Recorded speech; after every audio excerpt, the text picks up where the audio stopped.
आम्ही डीपीडीसी मध्ये काय नकली कागद देऊ नाही शकत. काय नकली कागद देऊ शकतो आपण? तुम्हाला का मी वेळा करू शकतो का? इथं सांगून सगळं क्वालिफाय लोक आहेत तुम्ही. डीपीडीसी मध्ये 100% पैसे खर्च करणं सोपा काय करावं काय? आणि तो 1 वर्ष ठीक आहे, 2 वर्ष ठीक आहे, 5-5 वर्ष हे सोपं नाही आहे. जे पुण्यामध्ये ना आमच्यामध्ये रेस होती, अजितदादांमध्ये ना आमच्यामध्ये, म्हणजे अजितदादांचंही लक्ष फार बारीक असतं डीपीडीसी वर. अरे आमचंही लक्ष तसं होतं, साहेबांचंही लक्ष तसं होतं. रात्री 31 मार्च झोपले नाही आमचे लोक, आपण सगळे मग झोपले काय? 12-12, 1-1, 2-2 वाजेपर्यंत आमची कार्यालय उघडी राहिली. मग हे मेहनत केल्यामुळे आपण या ठिकाणी हा ठसा उमटवू शकलो. आणि मला तरी असं वाटतं की जळगाव जिल्ह्यामध्ये त्या प्रकारचं राजकारण पण नाहीये साहेब. राजकारण पण एकदम सरळ आहे. बऱ्याच जिल्ह्याचे राजकारण वेगळ्या पद्धतीचे असतात, पण जळगाव जिल्ह्यामध्ये ताणून पकडण्याचं राजकारण नाही. आणि मला तरी असं वाटतं की आज जळगाव जिल्हा तसा लोकप्रतिनिधीच्या बाबतीमध्ये सुद्धा सक्षम जिल्हा आहे. 3-3 मंत्री, 1 केंद्रीय मंत्री, 4 लोक आहेत आम्ही. त्यामुळे वेगळ्या डिपार्टमेंट मधनं वेगवेगळे पैसे आणण्याचा आम्ही निश्चितपणाने प्रयत्न करत असतो.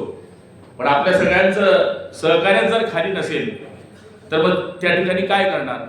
मी आपल्या सगळ्यांचं खूप खूप अभिनंदन करतो. आणि मला सुद्धा हा दुसरा कार्यक्रम मी बघतोय की मागच्या वेळेस सुद्धा अशाच पद्धतीचा कार्यक्रम कलेक्टर साहेबांनी घेतला असेल. आणि साहेबांपेक्षा बरेच वयस्कर तहसीलदार किंवा प्रांताधिकारी किंवा इतर सगळे अधिकारी बसलेले आहेत. तुमच्या बी आयुष्यात असं कलेक्टर आला असेल की जो आपल्या कामाची दखल घेऊन आपल्या पाठीवर हात फिरवतो.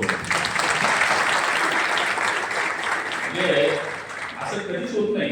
मी पण पाहिलं नाही असं. मी सुद्धा जवळपास आता मला सुद्धा 21 वर्ष झाले आमदार होऊन. जिल्हा परिषदला मी 5 वर्ष होतो, पंचायत समितीला 5 वर्ष होतो. पण मला असं काही आठवलं नाही कधी की एखादा कलेक्टर आला तरी चांगलं काम करणाऱ्या तहसीलदाराचा सत्काराचा एखादा कार्यक्रम ठेवला. पण इथं बारक्या गोष्टींकडे लक्ष ठेवून हे काम केलेलं आहे. आणि मला तरी असं वाटतं की पुढच्या काळामध्ये सुद्धा त्यांची उत्तरोत्तरी प्रगती प्रसाद साहेबांची हो. पुढे तर जाणारच आहे. मला आता लवकर जिल्ह्यातून जाऊ शकतात ते असं म्हणतात लोक. तुम्ही जाऊ नका इथून, हे अजून थोडं थांबा. मैं काय तो आप बोलेंगे तो मैं 5 साल के लिए लिख देने को तैयार हूं. 5 साल इधर ही रखो.